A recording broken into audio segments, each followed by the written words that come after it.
안녕하십니까. 행복한 아침 이재용입니다. 안녕하세요. 정예은입니다. 오늘은 3월 29일 수요일이고요. 아침엔 좀 쌀쌀한 것 같은데 오후에는 또 4월 하순 정도의 날씨다. 뭐 이런 예보도 있더라고요. 오늘 날씨가 궁금합니다. 박소연 기상캐스터. 네, 상암 DDMC 앞에 나와 있는 박소연입니다. 서둘러 찾아온 꽃 소식에 나들이 계획 세우는 분들 많으실 텐데요. 남해에는 이미 봄꽃이 만개한 가운데 서울 등 중부지방도 주말쯤이면 핑크빛 물결이 가득할 것으로 예상됩니다.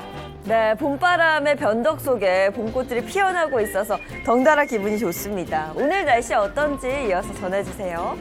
네, 오늘은 극심한 일교차에 옷차림 유의하셔야겠습니다. 서울의 현재 기온 5.2도로 쌀쌀한데요. 한낮에는 20도까지 오르며 일교차가 15도 이상으로 크게 벌어지겠습니다. 한편 현재 서해안과 내륙을 중심으로는 짙은 안개가 껴 있습니다. 출근길 교통안전에 주의하셔야겠습니다. 봄의 불청객 미세먼지가 말썽입니다. 오늘 충청과 전북은 종일 미세먼지 나쁨 수준 예상되고요. 서울 등 그 밖의 지역도 오전에 먼지 농도가 높겠습니다. 오늘도 전국이 맑은 가운데 대기가 무척 건조합니다. 서울 등 중부지방을 중심으로는 건조특보가 발효 중인데요. 남부지방으로도 특보가 확대됐습니다. 봄철 화재 사고에 주의하셔야겠습니다. 이 시각 현재 기온 살펴보겠습니다. 서울은 5.2도, 대전은 2도, 대구는 4.9도 가리키고 있습니다. 오늘 한낮에는 서울 20도, 광주 23도, 부산은 19도로 어제보다 따뜻하겠습니다. 다가오는 주말에는 서울의 낮 기온 24도까지 오르며 따뜻하겠고요. 나들이 가기 좋은 날씨가 예상됩니다. 지금까지 날씨 전해드렸습니다.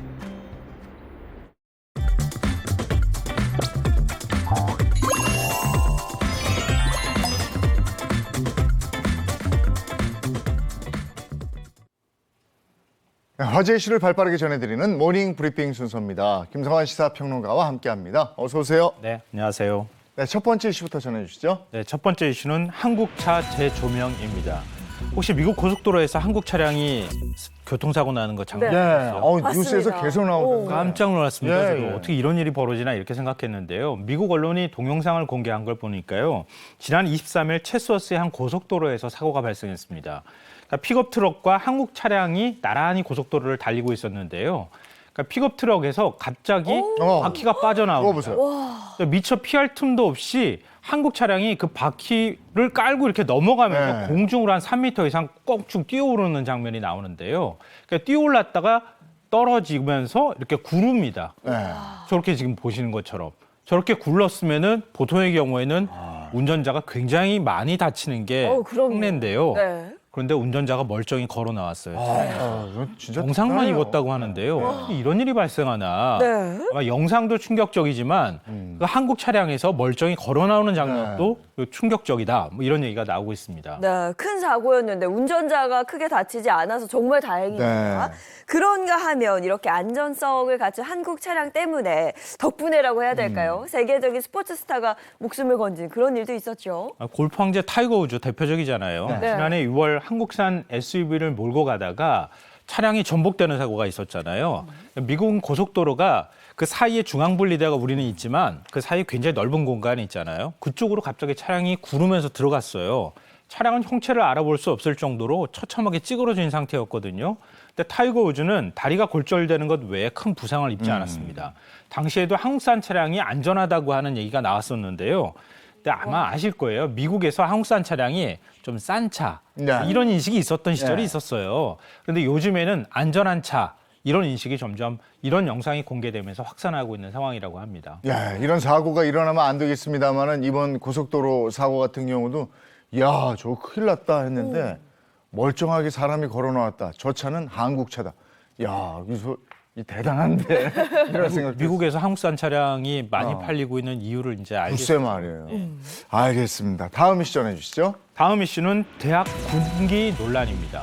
군대도 아닌데요. 네. 대학에서 군기를 잡는다. 요즘도 일어나요? 네, 저도 좀 사실 놀랐어요. 제가 대학 다닐 때 한 80년대에는 선배들이 좀 군기 잡고 그랬거든요. 아니, 그랬죠. 요즘에는 그런 일이 없어질 줄 알았더니 한 온라인 커뮤니티에 올라온 글을 보니까 아직도 좀 있는 거 아닌가 이런 생각이 듭니다. 그러니까 글쓴이는 지방의 한 대학의 간호학과 학생이라고 하는데요. 학생회가 총회 일정을 전달하면서 전원 참석을 강조했다고 합니다. 다 참석해라 이렇게 얘기를 했던 건데요. 한 학생이 간호학과다 보니까 저는 애 있는 엄마라 그 시간에 애 하원을 좀 도와줘야 한다. 애를 데리러 가야 한다. 이렇게 글을 올렸다고 합니다. 그러니까 학회장이 다른 가족이 하원을 하도록 하든지 아니면 학교에 그냥 데리고 와라. 이렇게 얘기를 했다 그래요. 네. 데리고 올 때까지 우린 기다리겠다. 약간 좀 협박조가 느껴지죠. 네. 이런 반응을 보였다고 하고요. 다른 학생이 개인 사정으로 바빠서 참석할 수 없다. 이렇게 얘기를 하니까 누구는 한가해서 총에 얼고 참석하느냐. 최소한 학과 일정조차 안 할 거면 자퇴하는 걸 권고한다. 뭐 이런 반응을 보였다고 합니다. 네. 아니 아직도 이런 강압적인 문화가 남아 있다는 게 그거 자체만으로도 굉장히 충격적인데 심지어 이 해당 학생회는요 강의실 청소를 학생들에게 또 시켰다 그래요. 뭐 어떤 대학인지 전 좀 개인적으로 궁금했어요. 근데 학생들이 강의실 청소하고 그다음에 집기 재배치까지 하고 있다 이런 얘기를 하고 있는데요. 요즘에 일선 뭐 초중고등학교에서도 이런 일은 잘 안 하는데 대학에서 이런 일을 한다고 해서 저도 좀 놀랐습니다. 학생회가 또 공지를 했다고 하는데요. 교수 공지사항 이런 이제 타이틀을 붙여서 목요일과 금요일 오전 9시부터 오후 6시까지 시설물 교환과 가구 배치를 해야 한다. 그러니까 참석하라 이렇게 공지를 했다고 합니다. 글 쓴 학생에 따르면은 몇 년은 된 이 먼지구덩이 빈 강의실을 청소하라고 시키고 청소에 참석하지 않으면 불참 인원 명단을 교수한테 넘겨 불이익을 주겠다 이렇게 협박을 했다고 합니다. 그러니까 앞으로 이 학교를 내가 계속 다녀야 하는데 어떻게 대처하면 좋을지 좀 알려주십시오 이렇게 호소를 했다고 합니다. 야, 옛날 기억이 떠오릅니다. 일명 예외 없다. 어? 네. 본인 부고시 외에는 전원 참석한다. 야, 요즘도 이래. MZ 가면 선배들이 저쪽에 한 곳에 모아놓고 군기 잡고 그랬던 네. 시절이 있었는데요. 과거에 한 80년대나 있었던 글쎄. 시절이지. 네. 요즘 같은 경우에는 좀 안 할 것 같은데 왜 이러나 이런 생각이 듭니다. 없어져야죠 이런 문화는. 네. 다음에 시전해 주시죠. 네, 세 번째 이슈는 한강 괴 생명체입니다. 서울 한강에서 정체불명의 괴 생명체가 포착이 돼서 온라인에서 화제가 되고 있는데요. 이 발단은 한 개인 방송 채널에서 공개한 영상입니다. 어린이 손가락 크기의 생명체가 무더기로 꿈틀대면서 한강 수면 위를 헤엄치는 모습이 지금 담겨 있는데요. 화면 보시면 아시겠지만 저 물고기인가 아니면은 뭔가 좀 넓적하게 생긴 것 같기도 하고 그런데요. 뜰채로 한번 떴더니 플라스틱통 절반 정도를 채울 만큼 뭐야, 양이 많았다고 합니다. 이 영화 괴물 보신 분들 아시잖아요. 네. 한강이 오염돼서 발생한 거 아니냐 이런 걱정 어린 시선도 지금 쏟아지고 있는 상황입니다. 뭐지? 정말 궁금하기도 하면서 한편으로는 걱정도 좀 되는데 한강에 무더기로 출몰한 이 괴 생명체 이게 대체 뭐예요? 일단 결론부터 말씀드리면 너무 지나치게 걱정 안 하셔도 된다 이런 말씀 안심을 드리고 싶고요. 이 괴 생명체의 정체는 강참 갯지렁이라고 합니다. 갯지렁이? 예, 갯지렁이 일종이라고 하는데요. 평소에는 강어기 바닥을 기어다니기 때문에 사람들 눈에 잘 보이질 않는다 그래요. 그런데 매년 한 3월 중순부터 번식기에 들어간다 그래요. 이럴 때는 체외 수정을 하기 때문에 체외 수정을 하려면은 물 위로 와서 네. 체외 수정을 하는 게 좋다 그래요. 네. 그러니까 수정 확률을 높이기 위해서 이렇게 나와서 한꺼번에 막 이렇게 몰려다니거나 때를 지어서 움직이는 모습을 관찰할 수가 있는데요. 산란에 성공하면 생을 그냥 마감한다고 해요. 이게 이런 특성을 가지고 있는데요. 아직 연구가 좀 필요하고 생태학적으로 중요한 종이어서 이것도 신기하니까 물고기 밥으로 뭐 이렇게 갯지렁이 낚시로 미끼로 쓰기도 하잖아요. 네. 그럴까 이렇게 생각하실 것 같은데 그러지 마시고요. 그냥 두시면 된다고 합니다. 예. 생물종으로서 보호 가치가 있다고 하니까요. 예. 근데 사람한테도 큰 해를 끼치지 않는다고 하니까 갑자기 호기심 때문에 나도 한번 해볼까 그런 생각은 안 하셔도 될 것 같습니다. 혹시 한강변 이렇게 다니다가 저게 보이면 놀라지 마십시오. 예, 갯지렁이의 일종. 네. 네, 맞습니다. 네, 그리고 알겠습니다. 평상시에는요, 달 뜨거나 이런 주기하고 맞아야 볼 수 있다고 그래요? 잘 보지를 못한다 그럽니다. 네. 예, 오늘 모닝 브리핑 여기까지 하겠습니다. 김성환 시사평론가와 함께했습니다. 고맙습니다. 네, 고맙습니다. 고맙습니다. 호랑나비 한 마리가 꽃밭에 앉았는데 도대체 한 사람도 즐겨 찾느니 하나 없네. 네, 이번엔 한 주간의 영화 소식 알아봅니다. 박스 오피스 시간입니다. 네, 오늘도 반가운 세 분과 함께합니다. 인사 먼저 부탁드릴게요. 안녕하세요. 연예계 팩트 사냥꾼 홍정선입니다. 안녕하세요. 자칭 특종 여신 미남 전문 기자 최정아입니다. 안녕하세요. 한 주간의 발빠른 연예계 소식을 전해드리는 방송인 홍규입니다. 네, 반갑습니다. 자, 이번 주 극장가를 뜨겁게 달구고 있는 박스오피스 순위부터 알아볼까요? 네, 가장 먼저 5위입니다. 5위는 소울메이츠고요. 4위는 파벨만스, 3위는 더 퍼스트 슬램덩크, 2위는 웅남이, 1위는 스즈메 문단속입니다. 네, 영화 순위를 봤습니다만 일본 애니메이션 영화가 강세인 것 같아요. 맞아요. 지금 2023년 3월 현재 일본 영화의 한국 그 영화 시장 점유율이 30%에 육박하고 있습니다. 사실 우리가 젊었을 때 일본 영화 많이 봤지만 조금 하락세였고 최근에 가장 일본 영화의 어떤 그 상승세가 돋보였던 애가 2021년이었어요. 이때 귀멸의 칼날, 이 무한열차편. 네네. 요거가 이제 흥행을 하면서 고해 2021년에 일본 영화가 전체 100% 중에 6.2% 차지했던 게 굉장히 오랜만에 점유율 높아했던 때거든요. 물론 지금 현재 이제 1사분기이긴 하지만 지금 이 3월까지 통계를 내봤더니 무려 30%에 육박한다. 그럼 어떻게 이런 일이 있었느냐? 첫 번째, 농구 애니메이션 있었잖아요. 슬램덩크. 네, 그 이제 슬램덩크가 무려 400만이 돌파됐어요. 거기다가 최근에 또 그거에 바통을 이어서 어떤 영화가 흥행하고 있죠? 스즈메 문단속. 와, 이거 신가에 맞고 또 감독의 또 이 영화인데 이게 또 벌써 300만을 돌파했습니다.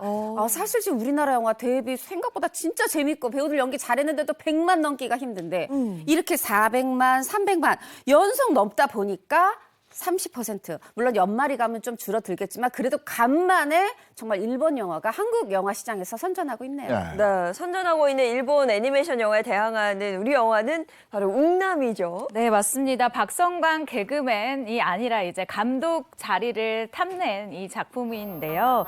영화 웅남이는 개봉 첫날 남녀노소를 불문하고 유쾌하게 웃을 수 있는 영화로 호평받으며 극장가에 아주 무해한 이 웃음 돌풍을 일으키고 있습니다. 특히 이 사람이 된 곰의 특성을 보여주는 장면들이 있어요. 이렇게 힘이 아주 세다거나 스피드가 좋다거나 아니면 물고기를 뭐 입으로 문다거나 여러 가지 이 곰의 특성을 자아낸 연기들 때문에 정말 기절초풍할 사고들이 벌어지는데요. 박성웅 씨의 25살 연기가 굉장히 재밌고요. 이희경 씨 호흡도 굉장히 재밌고요. 지루할 틈 없는 영화가 만들어졌다라는 평입니다. 관객들의 취향을 제대로 취향 저격했다는 평이니까요. 일본 애니메이션도 물론 흥행하면 좋지만 이렇게 우리 한국 영화 웅남이도 많은 사랑 부탁드립니다. 네, 그렇군요. 오늘 준비한 영화도 보겠습니다. 홍규 씨, 오늘 어떤 영화 준비되어 있습니까? 네, 현실에서도 톱스타이지만 영화 속에서 톱스타들의 연기는 어떨까요? 그래서 제가 한번 준비해봤습니다. 오늘 소개해드릴 세 편의 영화 주제는 톱스타가 주인공인 영화입니다. 네, 첫 번째 영화부터 소개해 주시죠. 첫 번째 영화 킬링 로맨스는 섬나라 재벌과 운명적 사랑에 빠져 돌연 은퇴를 선언한 톱스타가 팬클럽 3기 출신 사수생과 만나 기상천외한 컴백 작전을 모의하는 이야기를 그린 영화입니다. 네, 톱스타 역할을 맡은 이하린 씨. 이번 영화 이 킬링 로맨스를 통해서 역대급 비주얼을 보여준다 그래요? 맞습니다. 톱스타 중에 정말 톱스타인데 그런데 발연기로 이 국민 조롱거리가 되면서 나 은퇴해야 하나 이 은퇴를 결심하는 그런 톱스타 역할을 맡았어요. 제작 보고회를 통해서 그 너무너무 막강 비주얼 정말 예뻐야 했던 이한희 배우 사상 또 이게 또 처음이었다고 하네요. 이렇게 밝히면서 이런 얘기를 내놨습니다. 어느 정도였냐면 대본에 몸무게가 써 있을 정도였다. 이거는 뭐 배우도 배우지만 살아서 숨쉬지만 성 안에 박제돼 있는 것 같은 그런 살아있는 인형 같은 느낌? 살아있는 그런 느낌이었다는 거죠. 그런데 이게요, 사실 이제 너무 배우로서 예쁘면 좋죠. 그렇지만 또 요런 고충, 사실 몸무게까지 맞춰가면서 정말 장면 하나 비주얼을 신경 쓰면서 촬영했다고 하네요. 그 극 중에서 섬나라 재벌 역할을 맡은 이성균 씨 모습도 독특하던데 아이라인이 없어서 뭐 후유증을 겪었어요? 이거 굉장히 여성분들이 민낯일 때 겪는 그 고충인데 이성규 씨가 겪었습니다. 2001년도에 데뷔한 이후로요. 굉장히 우리에게 정갈한 모습을 주로 보여주던 이 이성균 배우였는데요. 이번 킬링 로맨스를 통해 아주 가장 충격적인 비주얼로 변신했습니다. 사실 지금의 스타일을 완성하기까지요. 이 머리부터 코수염 분장까지 아주 다양하게 시도를 해봤는데 보시는 이 스타일이 가장 나에게 찰떡이다라는 생각을 했다고 해요. 그리고 이 영화 끝나고 나서 이성균 씨가 이런 얘기를 했는데요. 내가 킬링 로맨스를 찍고 난 뒤에 이 후유증이 있다면 아이라인을 지우고 나니 너무 눈이 허전하더라. 아이라인이 너무 그리웠다 하면서 이 여성 관객들의 마음을 딱 알고 있는 이 마음을 전달하기도 했습니다. 네, 앞서 살짝 스쳐 지나갈 때 저는 이성균 씨인지 몰랐어요. 이번에도 반전 연기 기대해 보겠습니다. 자, 이어서 두 번째 영화 소개해 주시죠. 톱스타가 주인공인 영화 두 번째 영화는 롤러코스터입니다. 영화 롤러코스터는 한류 스타가 탑승한 비행기가 추락 위기에 처하면서 벌어지는 기상천외한 이야기를 그려낸 고공비행 코미디 영화입니다. 네, 정경호 씨가 롤러코스터에서 한류 스타 역할을 맡아서 열연을 했는데 영화 촬영하는 동안 새로운 경험을 했다고요. 네, 한류 스타 마준규 역할을 했어요. 이 극 중에서 굉장히 톱스타 배우인데 이걸 하면서 배우라고 스타라고 이렇게 하면 안 되겠다. 우리가 반면의 교사라고 하죠. 이렇게 하면 안 되겠다를 배우는 경험이 됐다고 했는데 특히 이 부분입니다. 이제 마준규가 굉장히 이 영화 속에서 욕을 잘해요. 근데 제가 이 영화를 감독했던 하정우 씨한테 들은 얘기인데 정경호 씨가 너무 욕을 못하는 거죠. 그래서 이거 연기로만 하면 촬영할 때만 하면 너무 어색하겠다. 너 차라리 평상시에 계속 욕을 했다는 거죠. 그래가지고 뭐 감독 하정우를 비롯해서 만나는 남녀노소 배우들 스태프한테 그냥 계속 욕을 하는데 할수록 아이고 잘한다. 그래 이제 너 잘한다. 이런 욕을 할수록 칭찬받는 새로운 경험을 했는데 요걸 통해서 정말 스타로서의 어떻게 보면 정경호 씨가 지금 굉장히 겸손한데 그런 겸손의 자세를 이 영화를 통해서 배웠다고 하네요. 네, 영화 롤러코스터는 하정우 배우의 감독 데뷔작인데 네.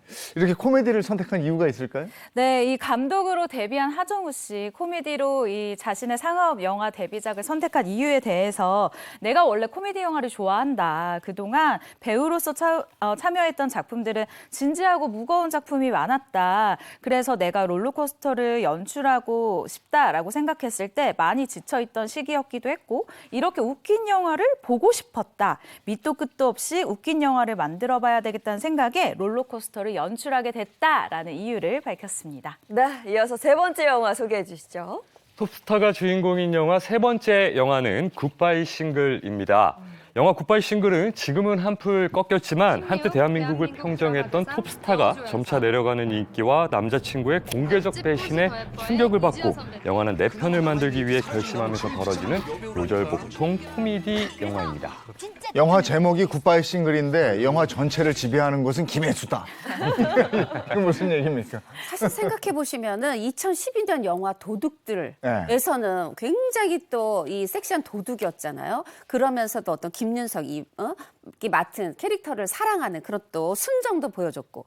근데 그 다음에 또 3년 뒤 2015년 차이나타운에서는 일부러 이렇게 배에 분장을 하고 얼굴에 주근깨를 찍고 완전히 또 변화된 어떤 두목 보스의 모습을 보여줬어요. 그리고 또 지난해 드라마 슈룹에서는 이런 중전은 없었다. 또 맞아요. 새로운 중전. 네, 사극을 보여줬잖아요. 이렇게 작품마다 종횡무진하면서 새로운 캐릭터를 보여주면서 와 정말 김혜수 나이가 몇이었지? 우리가 잊을 만큼 계속 변화된 캐릭터를 보여줬는데 이게 김혜수 배우이기 때문에 가능하다라는 걸 이 굿바이 싱글 영화가 보여줬다는 거예요. 뭐냐면 이게 이제 이 속에서 이 김혜수 씨가 맡은 건 정말 가진 거라고는 섹시한 몸밖에 없는 그런 탑스타 배우를 맡았는데 이게 사실 조금 소품인 영화하고 좀 밋밋하실 수도 있거든요.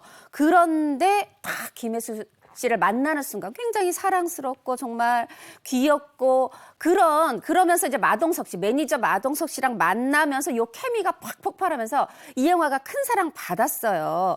이렇게 영화가 작은 듯했는데 뭔가 커 보이고 꽉 차 보이는 느낌? 김혜수 씨이기에 가능하다 이런 평가를 받았었죠. 네, 이 영화 정말 재밌게 본 기억이 나는데 사실 개봉 당시만 해도 대작들이 정말 많았었거든요. 근데 그 가운데 입소문이 나기 시작하면서 손익분기점 150만 명을 넘겼고요. 210만 명을 돌파를 했었습니다. 네, 맞습니다. 흥행 비결은 역시나 입소문이었습니다. 그 입소문의 중심에는 역시 코미디가 단단하게 자리 잡고 있었고요. 그 밖에 여러 가지 사회 문제를 꼬집기도 했어요. 예를 들면 미혼모 문제를 아주 담담한 시선으로, 그리고 마지막에는 눈물 펑펑 흘리게 하는 이런 촌철살인 대사로 뭔가 관객들에게 울림을 안긴 덕분인데요.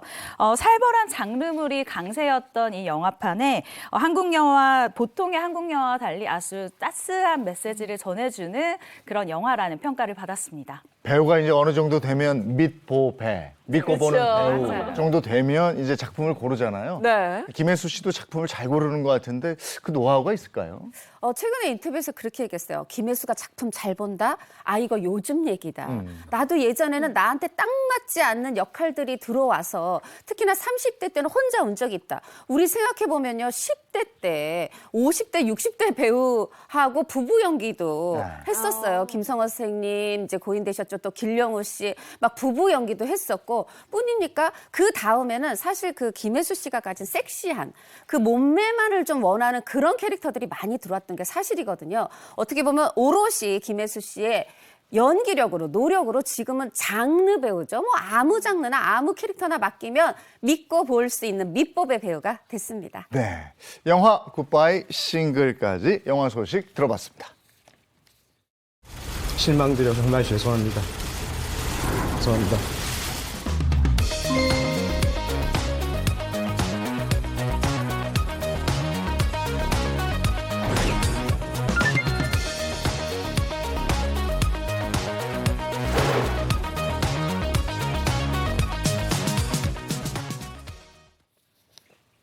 네, 이번에는 한 주간의 핫한 연예 소식 정리해봤습니다. 연예 라이브 시간입니다. 네, 홍규 씨, 연예 라이브 첫 번째 키워드는 뭐예요? 연예 라이브 첫 번째 키워드는 가수 정동원 오토바이 면허 취득 이틀 만에 불법 주행입니다. 가수 정동원 군이 한 시민의 신고로 지난 23일 자동차 전용 도로인 서울 동부간선도로에서 오토바이 불법 주행 혐의로 경찰에 단속되었다는 소식입니다. 정동원 군이 올해 만 16세, 아직 미성년자인데 오토바이 면허는 미성년자도 취득이 가능합니까? 네, 일단 결론부터 말씀드리면 가능합니다. 이 도로교통공단이 공개한 시험 자격에 따르면요, 이 제2종 원동기 장치 자전거 면허의 경우에는 만 16세 이상이면 미성년자도 취득할 수 있는 이런 상황입니다. 생일이 3월 19일이에요. 이 정동원 군의 경우에는 생일 이틀 후인 21일 제2종 원동기 장치 자전거 면허를 취득한 것으로 알려져 있습니다. 네, 그렇다면 정동원 군이 면허를 딴 지 이틀 만에 잘못 진입한 서울 동부간선도로. 이 도로가 어떤 곳인지부터 좀 짚어봐야 될 것 같은데요. 네, 이 서울 동부간선도로 많은 분들이 아시지만 자동차 전용도로예요. 자동차 전용도로는 뭐냐? 자전거 당연히 안 되고 오토바이 이렇게 전동기가 달렸어도 바퀴가 2개인 이륜차는 진입이 불가능한 곳이거든요. 그런데 이런 자동차 전용 도로에 만약에 오토바이가 들어갔다. 이건 도로교통법 63조를 위반하는 게 돼요. 그래서 벌금 30만 원 이하 혹은 구류의 처분을 받는데 이건 우리가 흔히 딱지뗀다 그러죠. 3만 원, 5만 원 이런 범칙금하고 다른 형사 처벌인 겁니다. 그러면 정동원 군은 어떤 처벌을 받았습니까? 네, 현장에서 정동원 군은 경찰에게 적발이 됐어요. 그래서 출동한 경찰에게 내가 내비게이션을 따라서 운전을 한 거고 이 오토바이 주행이 금지된 도로라는 것을 몰랐다라고 얘기한 것으로 알려져 있습니다. 이에 경찰은요, 정동원 군이 미성년자라는 사실을 감안해서 이 현장에서 돌려보냈고 이후 조사는 이 보호자를 동석해서 진행할 예정이다라고 밝혔습니다. 그러면 이번 일에 대해서 정동원 군의 입장은 어떤가요? 소속사가 입장을 내놨어요. 오토바이 첫 운전으로 이 자동차 전용 도로라는 걸 잘 인지하지 못하고 위반했던 거를 깊이 반성하고 있다. 정동원 군도 깊이 반성하고 있고 같은 일이 재발되지 않도록 소속사에서 신경 쓰겠다. 팬 여러분께 심려를 끼쳐 죄송하다 이렇게 얘기를 했는데 사실 요게 21일 날 이제 운전면허 땄으면 20일 자정에서 23일 넘어가는 새벽 한밤중이었거든요. 근데 미성년자가 그 한밤중에 돌아다니는 요 부분 때문에도 조금 눈총이 따가운 게 사실이네요. 아니 근데 저게 누군가의 신고가 없었고 늦게 발견이 됐다. 좀 위험한 거거든요. 큰일 날 뻔했어요. 맞습니다. 사실 얼마 전에 자신의 너튜브 채널을 통해서 고등학교에 입학하는 이 과정 역시도 공개하면서 굉장히 뭐랄까요, 국민의 사랑을 받고 있는 정동원 군인데요. 만 16세 생일이 지난 지 이틀 정도 지난 후에 바로 뭐 오토바이 면허를 취득하고 이틀 뒤에는 굉장히 위험한 주행에 나섰어요. 몰랐다고는 하지만 사실 많은 분들이 굉장히 걱정을 하고 있는 것 같아요. 그리고 제가 생각을 할 때는 이 오토바이를 타고 이 동부간선에 들어갔다, 몰랐다라는 거 뭐 충분히 이해가 됩니다. 하지만 지금 이 오토바이 사고를 통해서 너무 이 위험한 소식들이 많이 들려온 상황이잖아요. 굳이 지금 벌써부터 타지 않아도 정동원 군 할 게 많습니다. 예, 오토바이는 정말 안전할 때 이 오토바이 잘 타는 형들이랑 함께 탔으면 좋겠다라는 이모의 마음이 있습니다. 예, 그거 구분 잘해야 되거든요. 일반 도로가 있고 자동차 전용 도로가 있고 고속도로가 있잖아요. 쉽게 구분하는 방법은 뭐가 있습니까? 자, 일단 도로를 크게 구분하면 일반 도로와 자동차 전용 도로가 있어요. 그런데 그럼 일반 도로라는 건 뭐냐? 여기에도 또 두 가지가 있는데 일반 국도, 혼합 도로가 있어요. 일반 국도라는 건 뭐냐면 우리가 고속도로는 타지 않지만 약간 이제 멀리 지역 같은 거 갈 때 가는 그런 국도가 있죠. 뭐 1번 국도, 3번 국도 같은 그런 거요. 그리고 이제 혼합도로라는 거는 사람도, 개도, 자동차도, 자전거도 이렇게 다 같이 다닐 수 있는 우리가 흔히 이제 길거리에서 이렇게 보는 우리가 도로 이렇게 얘기하는 우리 주변 가까이에 있는 도로가 혼합도로고요. 제가 처음에 일반 도로 있고 자동차 전용 도로라고 있는데 그 자동차 전용 도로에도 두 가지가 있어요. 하나는 고속국도. 그리고 이제 하나가 도시 고속화도로가 있는데 고속국도라는 게 우리가 흔히 말하는 부산 가고 광주 가고 이럴 때 타는 고속도로라고 하는 게 고속국도고요. 그 이제 이름은 도시고속도로라고 하지만 이 도시고속도로가 우리가 흔히 말하는 자동차 전용 도로예요. 뭐냐면 내부순환, 동부순환, 동부간선, 서부간선 뭐 이런 식으로 자동차만 들어갈 수 있는 건데 그럼 어떻게 구분해요? 사실 들어갈 때 커다랗게 표지판이 있어요. 두 개가 있습니다. 하나는 자동차 전용 도로, 하나는 이렇게 오토바이 같은 거 표시되어 있면서 찍 X 이륜차 안 됩니다. 이렇게 딱 진입금지 표시가 있거든요. 도로 들어갈 때는 우리가 좀 그런 표지판 보면서 들어가야 되겠습니다. 알겠습니다. 이번에 두 번째 연예 소식 키워드로 보죠. 마약 의혹 50일 만에 입년 유아인, 벌금형 홍읍 집행유예입니다. 유아인 씨는 각종 마약 투약 의혹이 불거진 지 무려 50일 만인 12시간 경찰 조사를 받고 나서야 뒤늦은 사과를 했다는 소식입니다. 네, 경찰 조사 후에 그러니까 처음으로 입장을 밝힌 거네요. 네. 맞습니다. 그동안 침묵을 지켜온 유아인 씨인데요. 12시간이라는 이 경찰 조사를 마친 뒤에 이 취재진들 앞에서 두 손을 모으고 자신의 입장을 밝혔습니다. 어떤 이야기를 했을까요? 영상 함께 보시죠. 오늘 경찰 조사에서 어떤 질문 받으셨나요? 언론을 통해 알려진 사건의 경위와 관련한 질문들 많이 받았고요. 제가 밝힐 수 있는 선에서 충분히 사실대로 제 입장을 전했습니다. 아직 수사가 끝나지 않은 상황이라 제가 그 내용들을 직접 말씀드리기는 조심스럽지만 저의 일탈 행위들이 누구에게도 피해를 끼치지 않는다 그런 식의 자기 합리화 속에서 그런 잘못된 늪에 빠져 있었던 것 같습니다. 입장 표명 늦어진 부분에 대해서 죄송스럽게 생각하고요. 이런 저를 보시기 많이 불편하시겠지만 이런 순간들을 통해 그동안 제가 살아보지 못한 진전 더 건강한 순간들을 살 수 있는 기회로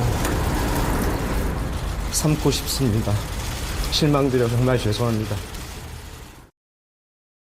네, 경찰 조사 후에 유한 씨 얘기를 들었습니다만 이게 정리가 한번 필요할 것 같네요. 그렇죠. 저는 그 마지막 말이 좀 인상적인데 이런 순간들을 통해 그간 살아보지 못한 진정 더 건강한 순간들을 살 기회로 살고 싶습니다. 이렇게 이야기를 했습니다. 유한 씨가 생각하는 진정 더 건강한 삶이란 무엇일까요? 참 보면서 연기 참 잘했던 배우의 사건이기 때문에 참 안타까움도 원망도 큰 이런 일이었는데요. 유한 씨가 이 건강한 삶을 살기 위해서요. 17년 동안 피던 담배를 끊고 금연을 할 정도로 이 자기 관리에 들어간 것으로 이제 알려졌었어요. 하지만 금연 직후인 2021년 초부터 여러 병원을 돌면서 1년 동안 무려 73차례 합계 4,400ml의 프로포폴을 수시로 처방받았다는 사실이 알려지면서 충격을 안겼는데요. 이것도 모자라 대마, 코카인, 케타민까지 투약을 하면서 이 자신의 건강을 망쳤고 더불어서 굉장히 이 영화계에서 이 업계에서 원망을 받고 있는 것은 함께 출연한 배우 그리고 제작진들이 함께 정말 열심히 만든 작품들이 지금 올스톱이 됐습니다. 언제 공개가 될지 정말 무기한 연기가 된 상황이기 때문에 함께 출연한 배우들이 정말 소가리를 하고 있는 상황입니다. 네, 유한 씨 사건과 관련해서 더 깊이 좀 알아볼 필요가 있을 것 같아서 배한진 마약 전문 변호사 함께하겠습니다. 변호사님 어서 오세요. 네, 안녕하십니까. 네, 어서 오세요.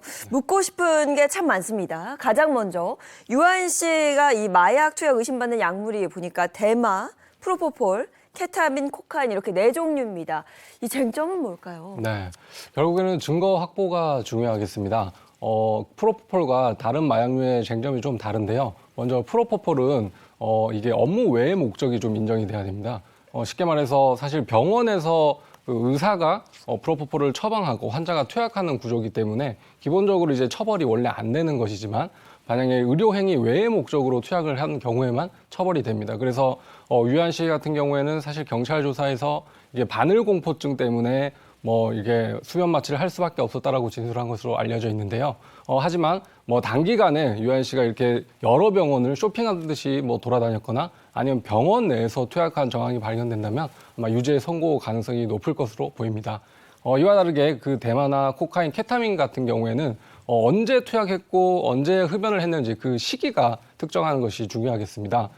유한 씨 같은 경우는 모발에서 양성 감정 결과가 나왔고 만약에 시기 추정 감정을 했다라면 대략적인 투약이나 흡연 시기를 특정할 수 있겠지만 만약에 기억이 나지 않는다거나 투약한 사실이 없다라고 부인하는 경우에는 그 모발 감정 결과만으로는 유죄 선고가 다소 어려울 수 있습니다. 네, 그런데 앞서 경찰은 그 유한 씨의 모발을 채취해서 양성 반응을 얻었단 말이죠.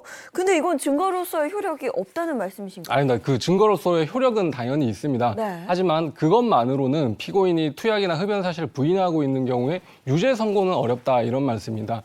간단하게 좀 설명을 드리면 우리가 마약류를 투약하거나 섭취하게 되면 체내 그런 대사작용을 거쳐서 마약류가 모근으로 올라갑니다. 그래서 모발이 성장함에 따라 가지고 모발 끝으로 점점 마약류 성분이 뒤로 밀리면서 이거를 1cm, 2cm 단위로 분할해서 감정을 하다 보면 그게 시기를 추정할 수 있는 원리인데요. 그렇기 때문에 피고인이 사람마다 이제 모발의 생장 속도가 다들 다르기 때문에 아예 투약을 하지 않았다거나 기억이 나지 않는다고 하면 그것만으로 유죄 선고는 좀 어렵다 이 말씀입니다. 네. 그러니까 만약에 이제 검찰이나 경찰이 추가 증거를 확보하지 못하면 이건 어떻게 되는 겁니까? 아무래도 유한 씨한테 좀 상황이 유리하게 흘러갈 수가 있습니다. 지금 경찰은 코카인, 케타민 등 4종류의 마약류의 투약 혐의에 대해서 유한 씨를 수사를 하고 있는데 사실 수사 초기부터 휴대전화 압수수색, 그리고 주거지 압수수색 등을 강하게 실시를 했습니다. 그래서 유한 씨가 부인할 수 없는 그런 증거들을 1만 페이지 정도 가량 확보했다고 하고 있습니다. 그럼에도 만약 유한 씨에 대한 그 투약 시기나 횟수를 정확하게 특정하지 못한다면 결국에는 유한 씨가 인정하는 그런 범죄 사실만 기소될 가능성이 높고 그렇게 되면 마약 초범에 다른 전력이 없는 유한 씨 같은 경우에는 고액 벌금형이나 집행유예 가능성이 높은 상황입니다. 네, 이 사건이 커지면서 유한 씨의 이 법률 대리인도 굉장히 화제가 됐고 또 이목이 쏠렸습니다. 과거 연예인 마약 사건이 수사를 지휘했던 검사 출신 변호사가 변호인단에 꾸려져 있던데요. 네.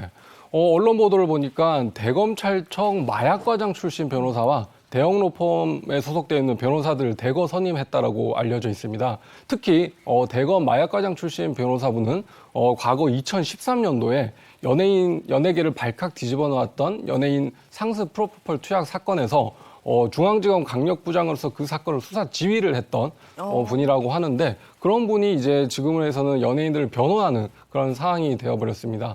아무래도 그 마약 수사를 했던 변호인으로서는 그 수사의 흐름과 향후 재판에서 쟁점을 정확하게 알 수 있기 때문에 유한 씨는 그런 변호사의 조력을 수사 초기부터 받아서 최대한의 선처를 이끌어내겠다는 강력한 의지의 표명으로 보입니다. 유한 씨를 놓고 보면 이제 이제 사건이 불거진 다음에 쭉 어떤 반응이 없다가 경찰 조사를 한 다음에 이제 반응을 내놨어요. 글쎄요, 그 SNS에 사과문도 올리고 이랬는데 이런 부분은 어떤? 네, 짚어주신 것처럼 사건 이후 50일 만에 입을 열었고요. 이 입을 연 것도 취재진 앞에서 약 2분에서 3분가량 아주 짧은 입장이었습니다. 실망한 팬들을 이 마음을 좀 안정시키기에 너무 부족했다라고 스스로도 느낀 것 같아요. 유아인 씨 28일 자신의 SNS에 어제 경찰 조사 직후에 충분치 못한 사죄를 드렸다. 불미스러운 일로 나를 아껴주시고 사랑해주신 많은 분들께 큰 실망을 드려 다시 한번 사과의 말씀을 드린다. 앞으로 있을 조사에 성실히 임하며 여러분의 모든 질타와 법의 심판을 달게 받겠다. 다시 한번 깊은 사죄의 마음을 전한다. 죄송하다라고 다시 한번 이 고개를 숙이는 모습을 보였습니다. 네, 그럼 앞으로 유한 씨의 조사는 어떻게 이루어질까요? 네, 오늘 기준으로 이제 이틀 전에 12시간의 강도 높은 조사를 받았고, 향후에 그것도 미진해서 추가 수사를 계획하고 있다라고 합니다, 경찰에서는. 그리고 그 조사가 끝나면 구속영장 신청까지 검토하겠다고 하는 입장이어서, 만약에 유한 씨가 향후 구속이 된다면 그 유한 씨와 같이 마약류를 투약했던 사람들, 그리고 유한 씨한테 마약류를 제공했던 사람들에 대한 공범 수사도 진행될 가능성이 높습니다. 근데 유한 씨가 광고주에게 100억이 넘는 그런 위약금을 물어야 된다. 이건 무슨 얘기입니까? 사실 유한 씨가 연기도 잘하고 대중에 대한 호감도도 높았던 터라 광고 모델을 꽤 하고 있었어요. 패션, 뷰티, 건강상품, TV 광고, 지명 광고 포함해서 한 10개 넘는 이제 브랜드 광고 모델을 하고 있었거든요. 그런데 이제 이런 불미스러운 일이 생기면 이제 위약금을 물어야 되는 건데, 이게 그러면 대략 그러니까 산술적 계산을 해본 겁니다. 유아인 배우 1년 기준 한 광고료가 8억에서 10억이다. 근데 만약에 대충 중간만 잡고 10개가 넘는다. 곱하기를 해보니까 이게 100억 원을 물어줄 수도 있겠구나, 이런 산술적 계산이 나온 겁니다. 네, 알겠습니다. 지금까지 연예 라이브였고요. 도움 말씀 주신 배한진 변호사, 최정화 기자 고맙습니다. 자, 오늘 소개해드릴 분은요, 앞서 예고가 한 차례 나갔었죠. 본업은 가수지만 럭비공처럼 통통 튀는 입담으로 또 굉장히 큰 사랑을 받고 계신 분이 또 있습니다. 아니 더 이상 무슨 설명이 필요하겠어요? 호랑나비 이거면 한 마리가 이거면 끝나는 건데. 네. 요즘에 정말 그 가정의 가장으로서, 그리고 또 축구를 사랑하는 축구인으로서, 또 해병대에서도 직위를 맡으셨다는 얘기 제가 들었는데. 오, 그래요? 하여간 열심히 살고 계신 분입니다. 네, 얼굴 보면 늘 반가운 분이죠. 본격적으로 스튜디오에 모시기 전에 이분의 노래 먼저 청해 듣겠습니다. 나와주세요. 어디? 어서 오세요. 어서오세요. 반갑습니다. 호랑나비 한 마리가 꽃밭에 앉았는데 도대체 한 사람도 즐겨 찾느니 하나 없네. 하루 이틀 기다려도 도대체 사람 없네. 어디 갔냐? 이거 참 속상해.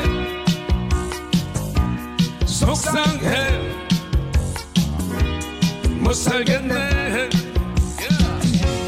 호랑나비야 날아봐. 하늘 높이 날아봐. 호랑나비야 날아봐. 살아봐 구름 위로 숨어 예예예예 아싸 허락나비 예 자리로 가겠습니다. 아유, 아침부터 아주 열창을 해주셨어요. 여전히 몸은 날래고 가벼우시고. 우리 저 시청자 여러분들께 정식으로 인사 한번 해주시죠. 아이고, 반갑습니다. 예. 정말 방송이 그리웠고 마이크가 그립고 팬들 만나고 싶은데 너무 오랜만에 아침에 들이댔습니다. 감사합니다. 건강들 하십시오. 예. 아이고. 오늘 몇 시에 일어나셨어요? 굉장히 일찍 일어나셔야죠. 아침 생방 오시려면. 그러니까 사실 어제 상암동이잖아요. 채널A가. 어제 밤에 한국동으로 가요. 축구가 있어가지고. 그게 8시, 10시 이상 사람이 뭐 7만 이상 와가지고 그렇죠. 집에 가는데도 예. 오래 걸렸어요. 예. 그 아침에 새벽 5시 반에 일어나는데 아, 그래요. 그 정도 일어나야 될 거예요. 이야 생방 한다는 게 쉽지 않네. 오랜만에 들이대니까. 아니, 그럼 요즘 어떻게 지내세요? 바쁘게 지내시는 건 알고 있는데. 아 이제 사실은 그동안에 좀 한 5, 6년 쉬다가 요새 이제 코로나 끝나고 또 지금 뭐 봄꽃이 전국에 뭐 말도 못해 폈잖아요. 네, 너무 이쁘죠. 호랑나비 이제 봄에 엄청나게 날아다니는데 근데 이제 사람들이 자꾸 언제 나오냐고 TV. 그 뭐 불러줘야 나오지 뭐 내 맘대로 나오나. 아 근데 그 요즘 보니까 이게 뭐 생방이 할 말은 아닌데 스포츠 스타들이 너무 예능에 들이대는 것 같아. 많이 나오죠. 예. 이게 내 자리가 없어. 거기다 뭐 미스터 트롯이지 엄청나게 트롯 가수가 나오는 바람에 이게 때 되면 연락이 왔는데 예. 연락이 하나. 이런 적이 없어요. 30몇 년 잘 나갔거든. 오늘 이제 행복한 아침으로 포문을 여셨으니까 정말 예, 계속 올 겁니다. 타이틀 좋아요. 행복해야 돼요. 요새 또 마포구 홍보대사 박상민 씨랑 하신다고요. 네네네 그렇습니다. 여기 가까운 지역이잖아요. 마포구가. 바로 여기가 마포구입니다. 예, 아 그렇군요. 그 저 박상민 네. 우리 털라인. 그 친구랑 둘이서 이제 홍보대사인데 네. 작년 연말에 양털쇼 했어요. 아, 맞아. 양털쇼. 구청장 나오네. 네네. 양털쇼 해가지고 그 많이 들어왔어요. 마포 아트센터에. 그래서 이제 75세 이상 할아버지 할머니 이제 고령화시대인데 저희들이 이제 기금도 좀 내놓고 올해 또 지금 뭐 효도밥상도 하고 있습니다. 예. 그 이제 어른들한테 우리가 뭐 공연 수익금을 전부 기부를 했어요. 예. 아유, 좋은 일 하시고. 아니 들어보니까 정말 마포구하고 궁합이 잘 맞는 홍보대사가 잘 설정됐다 싶은 게 방송인이신데 상암동에 이 마포구 상암동에 방송국 많죠. 그리고 축구 좋아하시는데 그렇죠. 월드컵 경기장 딱 있고 최고네요. 집은 이쪽은 아니에요. 일로 와야 되는데. 자, 이제 본격적으로 가수 김흥국 씨 인생 얘기를 하겠습니다. 홍규 씨가 준비한 게 있죠? 네, 오늘 언제 봐도 유쾌한 김은국 씨를 만나서 저도 덩달아 기분이 너무 좋습니다. 그래서 오늘은 제가 특히나 제대로 한번 준비 들이대봤습니다. 그렇죠. 어떤 주제로 들이댔을까요? 제가 준비한 오늘의 주제는 바로 숫자 키워드로 알아보는 가수 김흥국에게 물어봐입니다. 옛날 같으면 아플 텐데 물어. 숫자 키워드로 알아보는 가수 김흥국에게 물어봐. 자, 김흥국 씨와 관련된 숫자를 모아 봤습니다. 첫 번째 숫자 키워드 함께 보시죠. 모아서. 옛날 일밤에서 많이 했죠. 어떤 숫자가 나올까요? 가수 김흥국 씨와 관련된 첫 번째 숫자는 20입니다. 20. 늘 20대처럼 산다 뭐 이거 아닌가?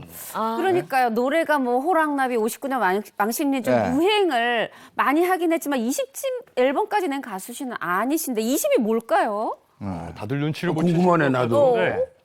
숫자 20의 정체는 바로 20년 기러기 아빠 청산입니다. 연예계 대표 기러기 아빠 김흥국 씨인데. 오래 했죠, 오래 했죠. 네, 오늘 20년을 여기서 하셨어. 또 최초 공개할 기쁜 소식이라고요. 진짜 오래 했어요. 이게 이제 그때 당시는 이제 학생들이 외국 유학 열풍이 많았잖아요. 그래서 너나 없이 이제 자꾸 좋은 환경에서 공부를 이렇게 가르치려 하는데 한 2, 3년, 4, 5년은 몰라도 10년, 20년 하는 거는 절대 쉽지 하지 않죠. 말아야 돼. 네. 절대 하지. 가족이 중요하잖아요. 떨어져 산다고 아무리 공부도 중요하지만은 가족이 함께 살아야지. 제발 저는 어느 누구든지 기러기 생활을 안 했으면 좋겠고, 우리 이제 늦둥이 딸이 주연이가 이제 올해 졸업을 합니다. 드디어 네. 5월 달에 졸업을 하는데, 우리 가족이 나오네. 아, 그러네. 우리 제니 킴. 예, 지금 뭐 열심히 그 졸업 작품 준비 뭐 엄청나게 하고 있다고. 네. 뉴욕에서. 네. 네. 아주 사진 전공한다고. 예, 사진 영상과 뭐 편집 뭐 다들이 됩니다. 예. 아니, 근데 저 노래, 춤, 연기 뭐 못하는 게 없다고 들었어요. 진짜 아버지 길을 닮아. 키가 타고났어요. 근데 저렇게 열심히 이제 공부하고 자기가 좋아하는 네. 전공을 좀 살리고 있는데, 아주 졸업 작품 때문에 지금 뭐 엄청나게 뭐 눈꽃 뜰 수 없이 네. 하루 종일. 네. 그래서 제가 이제 5월 달에 집사람이랑 이제 졸업식에 보러 가는데, 네. 우리 딸 최고입니다. 뉴욕에서 아주 굉장히 예. 이 평가받는 예술대학 그렇군요. 다닌다고 들었어요. 그래요? 네. 자랑을 조금 아트 줄여서 스쿨. 하시는. 예. 네. SVA라고. SVA. 스쿨 비주얼 오브 아트. 예. 정말 자랑스러운 아유, 딸이죠. 예. 그리고 김은국 씨에게는 또 아들도 있잖아요. 종종 아들 예, 어떻게 예. 지내는지 말씀해 주셨었는데 우리 지금은 어때요? 아들은 뭐 워낙 일밤에서 이거 유명했죠. 응애로 유명했죠. 원칠인데, 원칠이. 예, 동현인데 벌써 이제 33살 됐고, 우리 딸은 23살인데, 이 친구가 지금 이제 외국에 이제 여행 자주 다니면서 사진도 찍고 그림을 또 소질이 많아요. 그림을. 그래서 지금 책도 준비하고, 어. 뭐 전시회도 준비하고 그렇습니다. 네. 근데 이제 처음에 가족들 뭐 딸이나 아들 유학 보낼 때는 네, 이렇게 긴 시간 떨어져 있을 거라고 생각도 못 하셨죠. 아니, 터울이 좀 길었어요.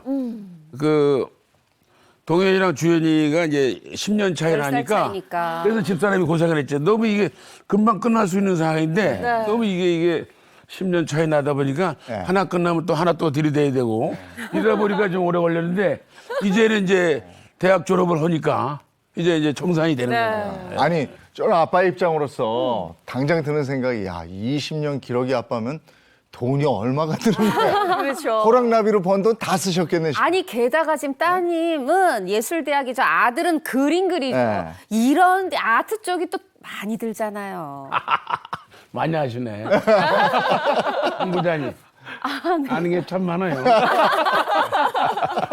감사합니다. 그죠? 호랑나비로 번 돈 거기 다 쓰셨어요, 그래?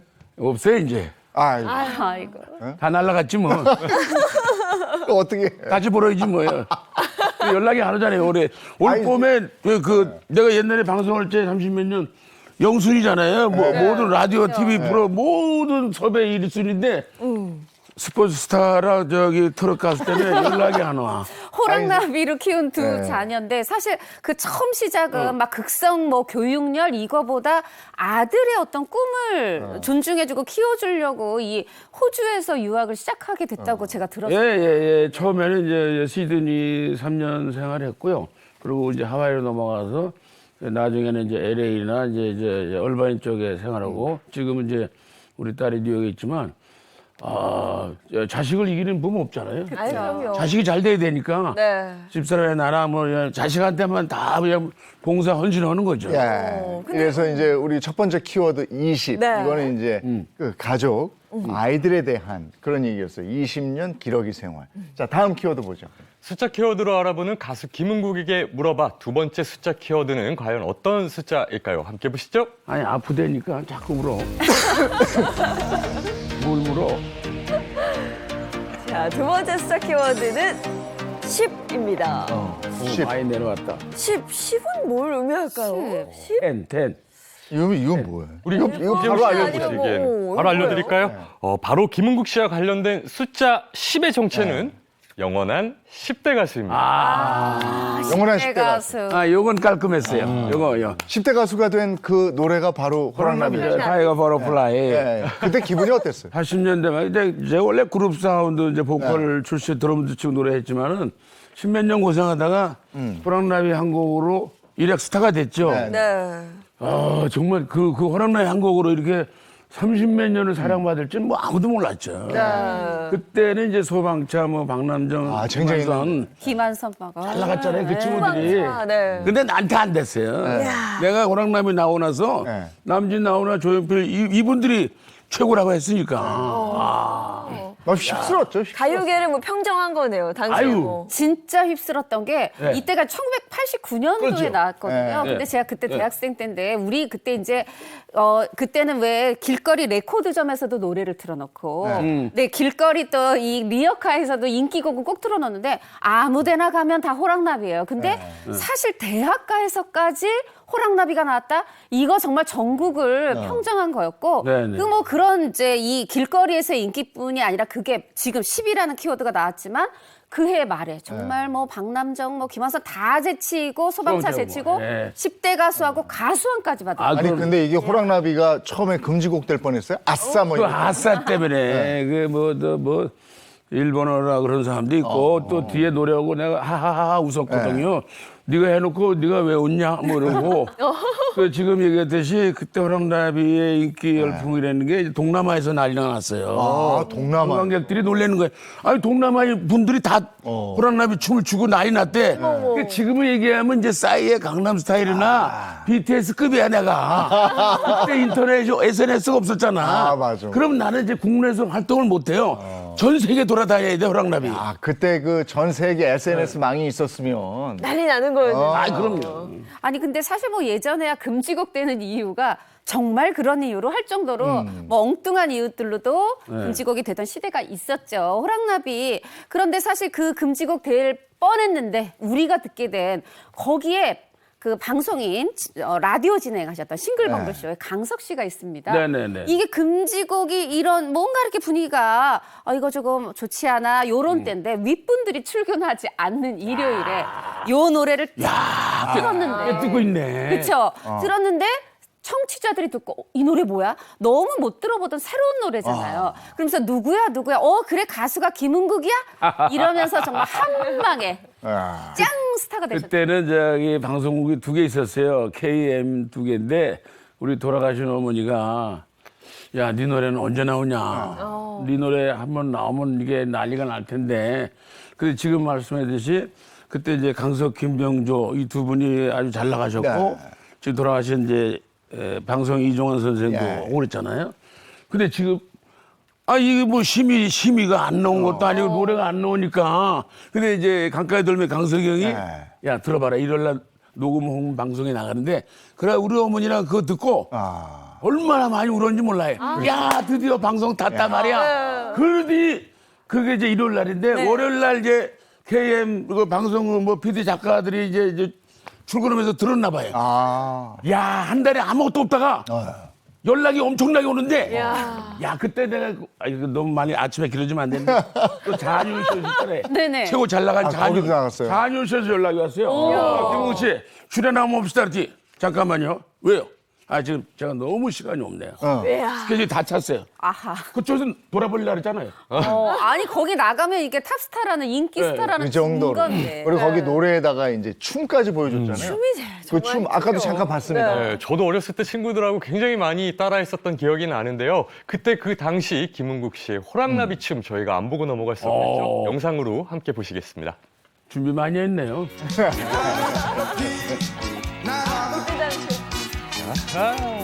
춤이 그렇게 인기였어요.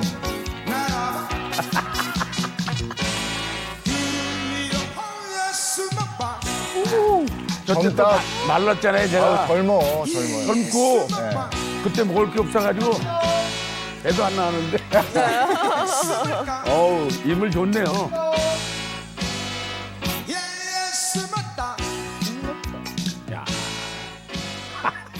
야, 저건 지금 봐도 진짜 세련된 춤인데 네. 어떻게 이런 춤이 탄생했을까요? 그때 이제 가요 톱10에 제가 그때 나갔나 뭐 주택복권 나갔나 뭐 그랬어요. 근데 이제 쟁쟁한 가수들이 다 인기 가수들이 출연하잖아요. 나는 이제 그때만 해도 우리 기자분이 신인 중고 가수다 뭐 이래가지고 뭐 합창단 뭐 무용단도 없어요. 의상도 없고 우리 어머니가 이제 한벌인데 그걸 이제 리허설 연습할 거 아니에요. 생방 하려면은 그때는 안 보여줬어요 사실. 왜 다른 가수들이 알면은 뭐 이게 경쟁이니까. 본방 생방 때 그 호랑나비만 부르면 안 되고 그 춤이 전국적으로 강타한 거예요. 이게 일절에 3번 합니까? 2절에 3번, 6번은 자빠져야 돼. 날아봐, 하늘 높이 날아봐. 자빠질 듯 안 자빠지는. 그래 돌아가신 이주일 선생이 그걸 보시고 야 끝났다. 가수들 연예인들 다 끝났다. 야 쟤는 한 100년은 갈 것 같다. 그랬어요 그때. 아니 사실 그 노래도 너무 뭐 유쾌하고 재밌었지만 그 춤 때문에 이게 방송을 보면서도 이거 조금 있으면 춤 나올 것 같은 기대감 있잖아요. 그리고 그 쓰러질 듯 말 듯 그거를 막 걱정하면서 보는데 그게 그렇게 재밌었어요. 근데 그걸 보시고 이제 한잔 하시고 하루 종일 고생한 그 아버지 이런 분들이 이제 집에 들어와서 호랑나비 춤을 죽으랬대요. 집집마다. 근데 다 병원에 갔잖아요. 쓰러져서. 넘어지고 다쳐가지고. 아니 근데 그 호랑나비 춤으로 호랑나비라는 노래로 가요계를 평정한 다음에 예능을 또 평정했어요. 근데 예능 평정할 때 그 유행어 이런 거 홍규 씨 기억하나 모르겠어요. 저는 김은국 씨의 그 주옥 같은 발언들 너무 많이 기억하고 있죠. 뭐 얼어. 우크라 대학교. 그렇죠. UCLA. 시버러버. 사이버 러브. 너무 저도 정말 즐겁게 항상 봤었는데 뭐 그뿐만 아니고 김은국 씨 유행어 너무 많잖아요. 응애예요. 그뿐만 아니고 번칠이. 들이대. 이거는 뭐 전 국민이 다 따라하시는 유행어가 아닐까 싶은데 아무래도 응애예요. 이게 김은국 씨를 지금 만들어준 유행어가 아닐까요? 그러니까 그때 제가 이제 연예계 어른들은 이제 가수면은 노래하는 사람은 송충이 솔잎을 먹어야 된다. 맨날 한 길만 가래요. 난 이게 틀을 깬 거죠. 뭐야 어떻게 하나만 내서 어떻게 뭐 10년, 30년, 50년 먹고 사냔 말이에요. 그래서 그때 이제 송창희 PD인가 도토주레는 신종희 PD고 일밤은 송창희 PD예요. 이분들이 연락이 온 거예요. 야, 넌 노래만 해서는 안 된다. 이거 또 털어야 된다. 그래가지고 저 주병진, 노사연 뭐 이분들이랑 그때 고정을 했어요. 거기서 뭐 주병진 이 사람이라는 거예요. 아니 애 낳았어요? 아니 아직 안 낳았어요. 언제 나와요? 애 이제 한 달 있으면 나갑니다. 김웅 씨 아기는 나올 때 좀 특이한 거 어때요? 어떻게 우는데? 응애. 이게 유행어가 돼버렸어. 그래가지고 나가 있났어. 아니 사실 정말 모든 방송인들이 인정하는 개그맨도 인정하는 굉장히 그럼요. 재미있는 입담을 갖고 계시잖아요. 그러다 보니까 이 유행어들이 어떻게 보면은 뭐 일부러 만들어냈다기보다 어떤 상황에 딱 맞게 툭 던졌는데 순발력이죠. 응애여도 그런 거 빵끝도 있었죠. 그리고 계속 얘기하시는 들이대뿐 아니라 저는 정말 이것까지 유행어가 되나 싶은 게 이거 뭐 감탄사 한마디만 해도 우리는 그 시대에는 김은국 씨가 뭘 해도 다 따라하는 그런 시대가 있었습니다. 아니 그리고 최근에 그때 김영만이가 그걸 찾았죠. 난 모르고 했는데 그래가지고 으아를 몇 번이나 할까 방송하면서 뭐 이런 거 그걸 또 김학도가 체크를 해야 돼요. 아니 그리고 나 이제 퇴근해. 이것도 유행어야. 아니 그거는 좀 위험해죠. 오랜만에 방송 나오는데 생방하다 옛날 같으면 녹화 시간이 길잖아요. 그래서 퇴근해. 힘들면 슬그머니 화장실 가는 척하고 집에 갔지. 그리고 그게 진짜 가셨잖아요. 맞아. 이제 그런 거 없어요? 알았어요. 연락만 주세요. 종일 앉아있을 테니까. 김은국 씨 정말 오랜만에 나오셨으니까 원래 본업은 가수예요. 노래 한 곡 더 듣겠습니다. 그래요? 살아봅시다라는 노래가 있죠. 제가 이제 그 좀 방송 쉬는 동안에 이제 홍경민이라는 후배 가수가 걸어가는 중입니다. 그 아주 좋은 노래를 줬고, 마예 윤태기가 형님, 그래도 가수인데 노래 해야 됩니다. 음반 내야 됩니다. 그래서 윤태기 작곡. 그때 당시에 집사람한테 하도 내가 잘못을 많이 해서 내 마음을 이제 가사로 이렇게 그런 의미가 살아봅시다. 네. 다시 한번 살아보려고요. 인생 뭐 있어요? 이제부터 시작이지? 네, 좋습니다. 자, 그럼 박수로 청하겠습니다. 당신은 내 사랑, 나 당신뿐이요. 우리 한번 제대로 살아봅시다.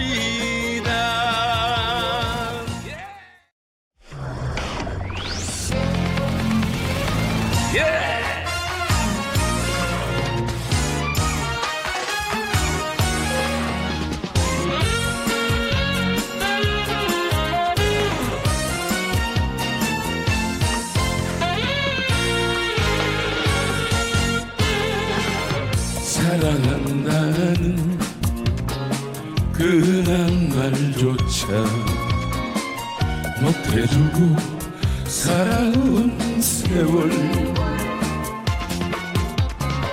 참아야 한다고 기다려달라고 이래저래 세월만 갖고요 이제 다시는 아프게 않겠소 당신 하나 믿고 살겠소 당신은 내 사랑 나 당신뿐이요 우리 한번 제대로 살아봅시다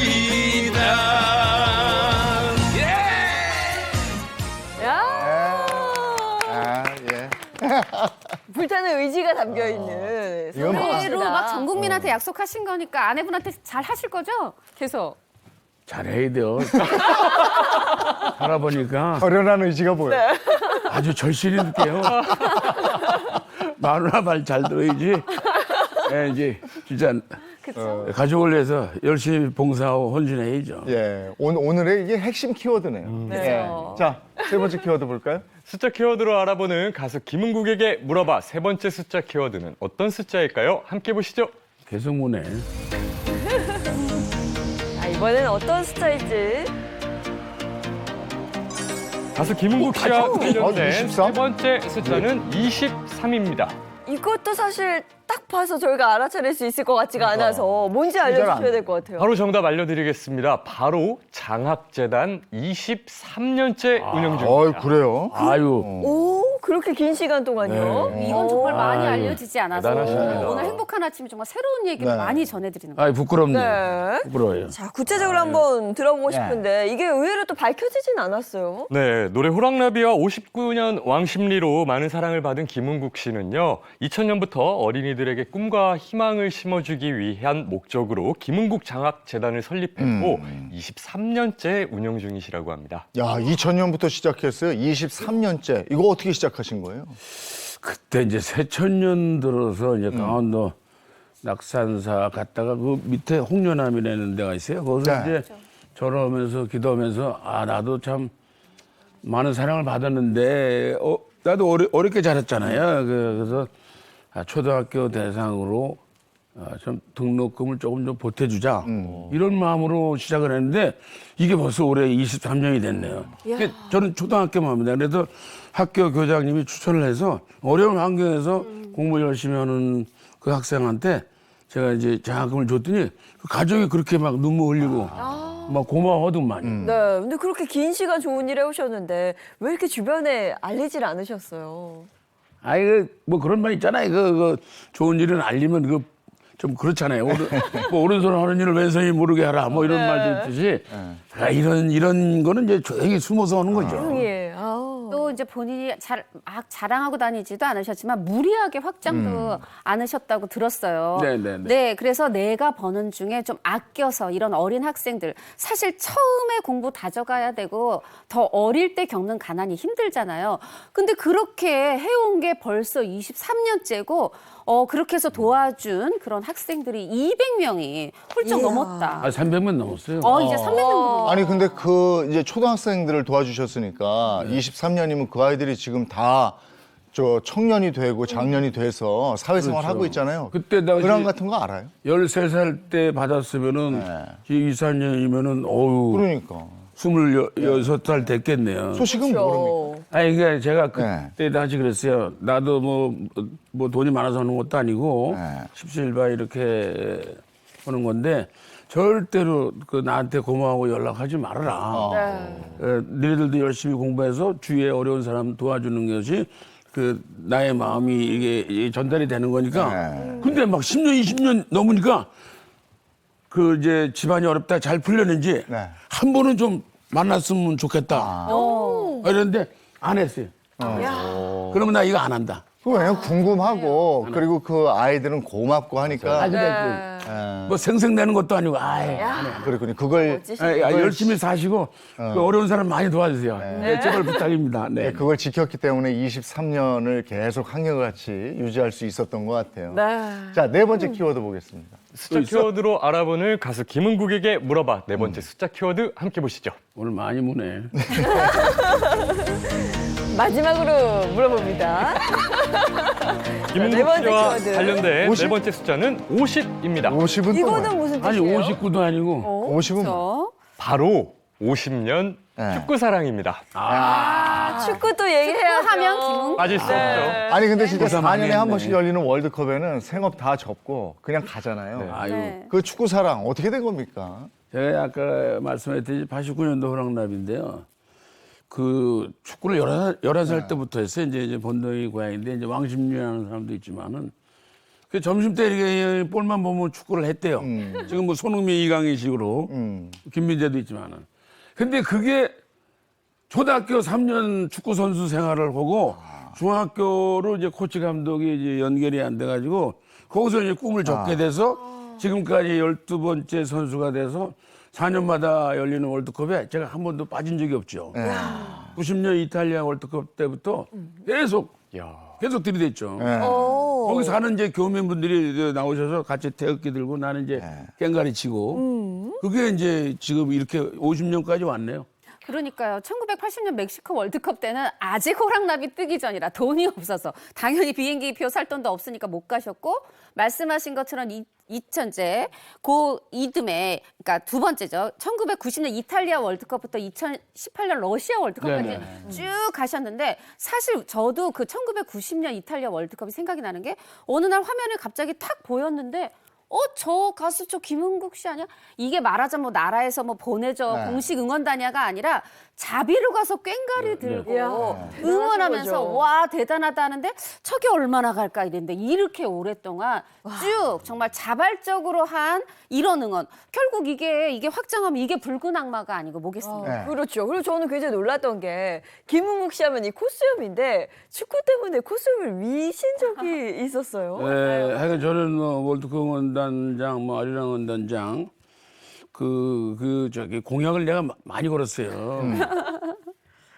그러니까 2002년 월드컵 때는 4강이잖아요. 4강이 참 어려운 것도 4강을 했지만은 적지에 가서 이긴다는 게 상당히 어렵거든요. 힘들죠. 그래서 그 16강 들어가면 남아공 때 그랬을 거예요. 2010년 남아공 네네. 그래가지고 깎겠다 해서 진짜 올라간 거예요. 그래서 삭돌식이 있어, 삭돌식. 맞아. 기억나. 아니 삭발식은 해봤는데 삭돌식이라는 게 있구만. 근데 이번에 처음으로 제가 나오네. 아, 저 어디 이발소에 있는 분이 큰 면도기를 가져가지고 면도칼로 막 아우 그냥 금방 하대. 코스염을 밀었어요, 저 때. 삭털식을 했는데 지난번 카타르 월드컵 때는 그 삭발식을 했잖아요. 저또 삭발까지. 처음으로 제가 뭐 못 갔어요. 카타르 월드컵 그때 이태원 참사도 있고 뭐 분위기가 좀 그래서 마음이 좀 이번에는 국내에서 해야 되겠다. 근데 그 어려운데 또 16강을 한 거예요. 그래서 마포 월드컵 상황 경기장 앞에 저 날도 추웠어요 전날. 또 두 분이 와가지고 또 금방 머리 깎대. 거의 뭐 흥국산 나비 스님으로 만들던가. 나비 스님. 당시에 김은국 씨는 삭발식을 한 후에 태극전사의 16강 진출이 너무나 자랑스럽습니다. 8강, 4강 계속 들이대야죠. 흥민이는 부상 투혼, 저 김은국은 삭발 투혼. 대한민국 축구대표팀 파이팅 들이대! 라고 진정한 축구 사랑을 보여주셨습니다. 잘한다. 공기 잘하네. 자, 이렇게 오늘 김은국 씨와 이야기 나눠봤는데요. 앞으로의 계획 간단히 좀 소개를 해주세요. 시간 다 됐군요. 앞에서 너무 많이 썼어. 앞으로 자주 방송에서 뵙겠으면 좋겠습니다. 많이 찾아주시고 불러주시고 열심히 드리겠습니다. 고맙습니다. 건강들 하십시오. 예, 고맙습니다. 오늘 저희 특별히 그 행복한 아침에 아침 일찍 나오셔서 고맙고요. 이 행복한 아침으로 아마 방송 문이 확 열리실 거예요. 앞으로 바빠서 또 뵙지 못할 수도 있는데. 그럼요. 바빠지셔도 여기 나와주셔야 됩니다. 해피. 예, 고맙습니다. 감사합니다. 고맙습니다.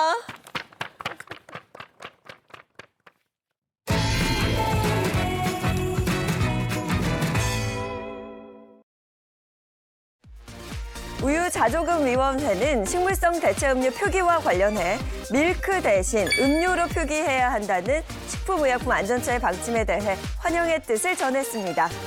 지난해 초 식품의약품안전처는 우유가 들어가지 않는데 밀크라는 표현을 쓰는 건 적절하지 않다며 오트밀크 대신 오트음료라는 표현으로 통일하기를 했는데요.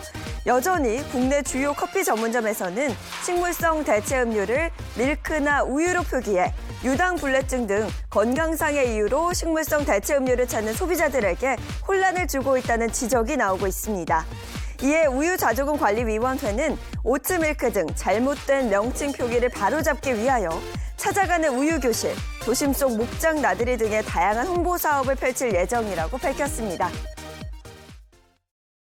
오늘 낮에는 날이 따뜻해서 산책하기 좋은데 또 미세먼지가 있다고 그러더라고요. 네, 미세먼지 차단용 마스크 반드시 착용하셔야겠습니다. 좋은 하루 보내시고요. 저희는 내일 아침 7시 30분에 돌아오겠습니다. 행복한 아침, 행복한 하루 되십시오. 고맙습니다. 고맙습니다.